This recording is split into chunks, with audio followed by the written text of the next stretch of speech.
semuanya. Yang terhormat Ibu Dr. Protol Aini, SPD MPD, sebagai dosen mata kuliah Pendidikan Pancasila dan teman-temannya semuanya yang berbahagia. Kami dari kelompok 11 akan membawakan podcast dengan topik aktualisasi Pancasila dalam Tridharma Perguruan Tinggi. Selanjutnya perkenalan terlebih dahulu ya. Perkenalkan, saya Niki Seratul Amalia dengan NIM 2301050233 dan rekan saya Tasyifa Melati dengan NIM 2301050221. Saya Faizatul Fadila dengan NIM 2301105027. Oke teman-teman, karena sudah ada narasumber yang hebat-hebat ini, langsung saja kita ke pemaparan materi langsung ya. Sebelum ke materi pokok nih, aku mau tanya dulu nih, pemahaman aktualisasi menurut Kak Ahmad itu bagaimana ya? Jadi menurutku aktualisasi adalah sesuatu mengakralkan dalam masalah ini adalah bagaimana nilai-nilai Pancasila itu benar-benar dapat tercermin dalam sikap dan perilaku dari seluruh warga negara, mulai dari aparatur dan pimpinan nasional sampai kepada rakyat biasa. Oh, jadi begitu ya pemahaman aktualisasi menurut Kak Ahmad. Lalu bagaimana sih aktualisasi nilai-nilai Pancasila dalam kehidupan bermasyarakat, berbangsa dan bernegara menurut Kak Ahmad itu bagaimana? Aktualisasi nilai-nilai Pancasila dalam kehidupan bermasyarakat, berbangsa dan bernegara memerlukan kondisi dan iklim yang memungkinkan segenap lapisan masyarakat yang dapat mencerminkan nilai-nilai Pancasila itu dan dapat terlihat dalam perilaku yang sesungguhnya. Bukan hanya sekedar lip service untuk mencapai keinginan pribadi dengan mengajak orang lain mengamalkan nilai-nilai Pancasila, sementara perilaku sendiri jauh lebih dari nilai-nilai Pancasila yang sesungguhnya. Oleh sebab itu, merealisasikan Pancasila dalam kehidupan bermasyarakat, berbangsa, bernegara secara sesungguhnya dapat dilakukan melalui cara-cara berikut ini. Yang pertama, ada aktualisasi Pancasila secara objektif, yaitu pelaksanaan Pancasila dalam setiap aspek penyelenggaraan negara melalui eksekutif, legislatif, dan yudikatif dan dalam bidang kehidupan kenegaraan lainnya. Yang kedua, ada aktualisasi Pancasila secara subjektif, yaitu pelaksanaan Pancasila dalam setiap PBI, perseorangan, warga negara, dan penduduk. Pelaksanaan Pancasila secara subjektif sangat ditentukan oleh kesadaran, ketaatan, serta kesiapan individu untuk mengamalkan Pancasila. Oke, nah tadi pokok materi kita kan aktualisasi Pancasila dalam Tridharma Perguruan Tinggi ini. Menurut Kak Tasyi, Tridharma Perguruan Tinggi itu apa saja sih? Jadi sesuai dengan tujuan dari perguruan tinggi itu sendiri, sebagaimana dinyatakan dalam Peraturan Pemerintah Nomor 30 Tahun 1990 tentang perguruan tinggi. Tujuan dari perguruan tinggi yaitu menciptakan serta didik menjadi anggota masyarakat yang memiliki kemampuan akademik dan profesional yang dapat menerapkan, mengembangkan, dan menciptakan ilmu pengetahuan teknologi dan kesenian, mengembangkan dan memperluaskan ilmu pengetahuan dan kesenian, serta menyumbangkan untuk meningkatkan taraf kehidupan masyarakat dan memperkaya kehidupan nasional. Oleh karena itu, untuk mencapai tujuan tersebut, perguruan tinggi memiliki motto yang dikenal dengan Tridharma Perguruan Tinggi yang terdiri dari pendidikan, penelitian, dan pengabdian masyarakat. Oke, tadi kan disebutkan bahwa Tridharma Perguruan Tinggi itu ada 3 ya, pendidikan, penelitian, dan pengabdian kepada masyarakat. Nah, tugas dari perguruan tinggi itu menurut Kak Tasyi itu bagaimana ya? Lembaga pendidikan tinggi memiliki tugas dalam melaksanakan pendidikan untuk menyiapkan, membentuk, dan menghasilkan sumber daya yang berkualitas. Tujuan dari pendidikan tinggi itu yaitu menciptakan pendidik menjadi anggota masyarakat yang memiliki kemampuan akademik atau profesional yang dapat menerapkan, mengembangkan, dan memperkaya hasanah ilmu pengetahuan, teknologi, dan kesenian.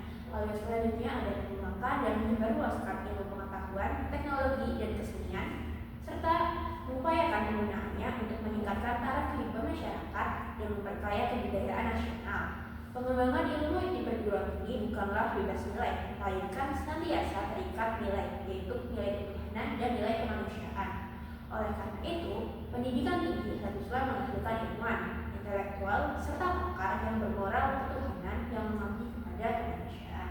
Oke, nah poin yang kedua tadi dalam Tridharma Perguruan Tinggi itu ada penelitian. Menurut Kak Tasyi nih, seorang peneliti itu harus memiliki jiwa moral yang seperti apa sih Kak Tasyi? Dasar-dasar dari peneliti yaitu menjiwai moral, sehingga suatu penelitian harus bersifat objektif dan ilmiah. Seorang peneliti harus berpegangan pada moral kejujuran yang bersumber pada ketuhanan dan kemanusiaan. Suatu hasil penelitian tidak boleh karena motivasi bersumber pada uang, kekuasaan, ambisi, atau bahkan kepentingan primordial tertentu. Selain itu, asas manfaat penelitian harus demi kesejahteraan manusia, sehingga dengan demikian suatu kegiatan penelitian senantiasa harus diperhitungkan manfaatnya bagi masyarakat luas serta peningkatan harkat dan martabat kemanusiaan. Oke, nah poin terakhir nih dalam Tridharma perguruan tinggi ada pengabdian kepada masyarakat. Pengabdian kepada masyarakat menurut kata itu yang bagaimana sih? Pengabdian masyarakat itu adalah suatu kegiatan yang memanfaatkan ilmu pengetahuan dalam upaya memberikan sumbangan demi kemajuan masyarakat.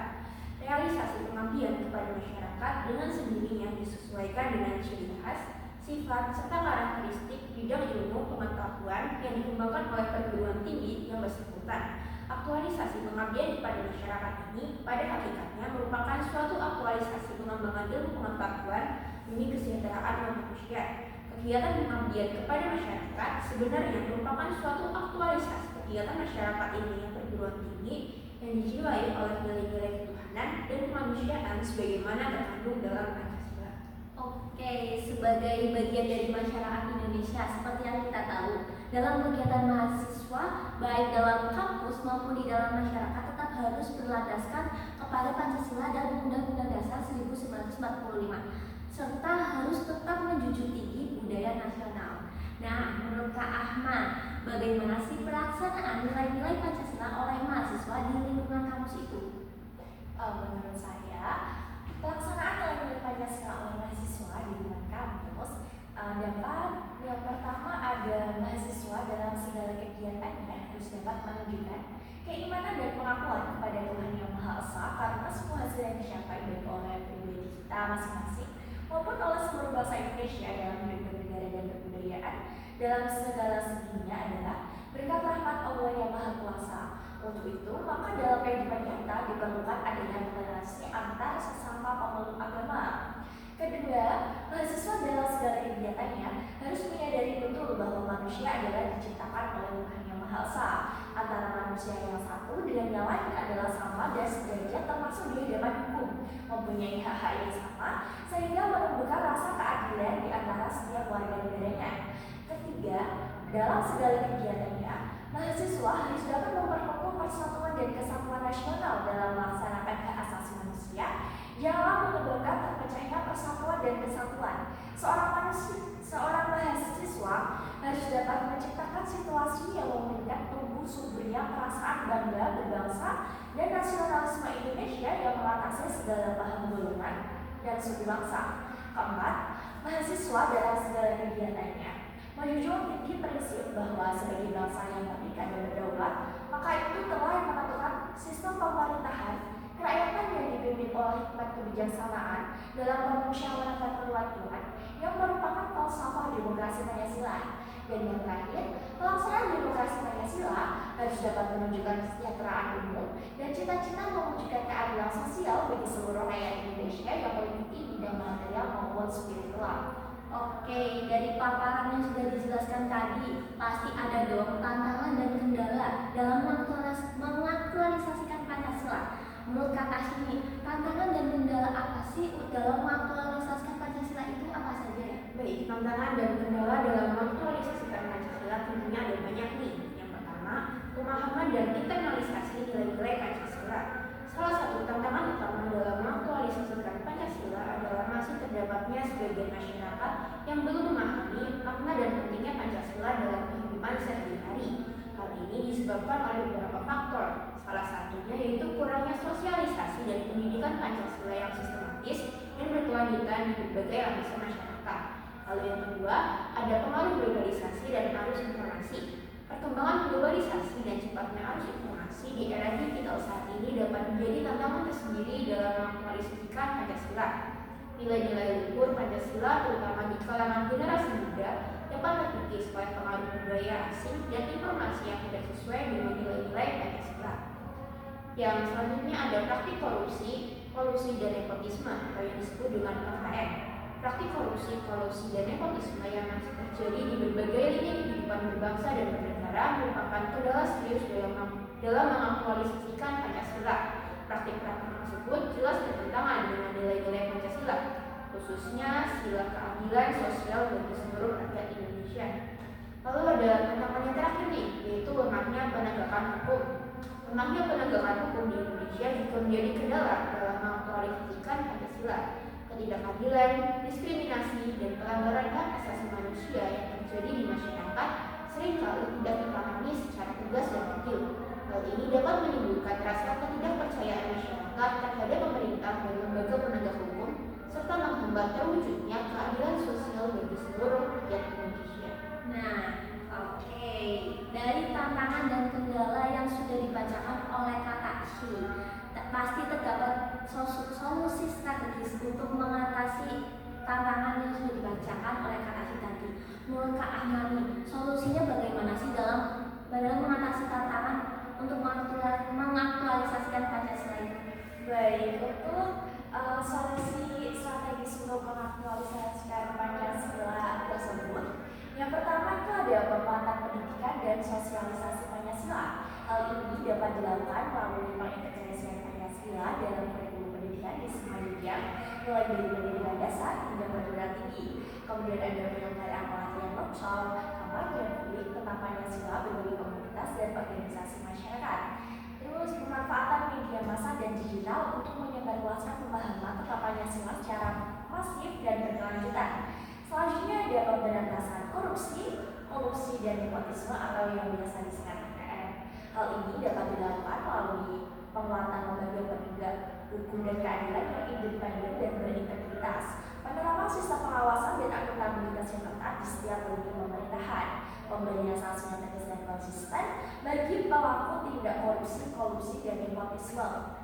Selanjutnya ada penguatan dialog dan resolusi konflik. Hal ini dapat dilakukan melalui fasilitasi dialog dan komunikasi yang intensif antara pemerintah dan masyarakat, pengembangan mekanisme penyelesaian konflik yang adil dan melibatkan seluruh pihak yang berkepentingan, penguatan peran lembaga-lembaga adat, agama, dan masyarakat sipil dalam mediasi dan menyelesaikan konflik. Dan yang terakhir ini ada penguatan ketahanan budaya dan identitas nasional. Hal ini dapat dilakukan melalui revitalisasi budaya lokal dalam melestarikan dan mengembangkan kearifan lokal, mengintegrasikan ke dalam pendidikan dan pembangunan, serta memberikan dukungan kepada seniman dan komunitas adat. Kemudian penguatan identitas nasional seperti mempromosikan semangat kebangsaan, menghargai keberagaman, dan memperkuat peran lembaga-lembaga nasional. Selanjutnya, pemanfaatan teknologi informasi dapat dilakukan untuk mempromosikan dan melestarikan budaya lokal serta mengembangkan konten digital yang kaya akan nilai-nilai Pancasila dan identitas nasional. Oke, jadi dari materi yang sudah disampaikan dari Kak Tashi dan Kak Ahmani, dapat disimpulkan bahwa Pancasila sebagai dasar negara Republik Indonesia memiliki peran penting dalam kehidupan berbangsa dan bernegara, termasuk di lingkungan perguruan tinggi.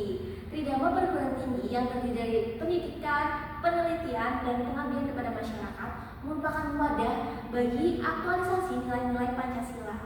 Aktualisasi Pancasila dalam Tridharma perguruan tinggi merupakan upaya penting untuk mewujudkan perguruan tinggi yang tidak hanya unggul secara akademik, tetapi juga berperan aktif dalam membangun karakter bangsa dan pengembangan masyarakat berdasarkan nilai-nilai Pancasila. Namun dalam implementasinya terdapat beberapa tantangan atau kendala yang harus dihadapinya. Oleh karena itu, untuk mengatasi tantangan dan hambatan tersebut, diperlukan beberapa upaya yang strategis. Dengan upaya yang strategis tersebut, diharapkan aktualisasi Pancasila dalam Tridharma perguruan tinggi dapat berjalan secara aktif dan berkelanjutan, sehingga perguruan tinggi dapat berperan aktif dalam mewujudkan masyarakat yang berkarakter dan sejahtera berdasarkan nilai-nilai Pancasila. Oke, cukup sekian pemaparan materi dari kita tentang mengaktualisasikan Pancasila dalam perguruan tinggi. Kami dari kelompok 11 pamit undur diri. Semoga materi yang sudah kami sampaikan bermanfaat untuk kita semua. Terima kasih atas waktunya. Wassalamualaikum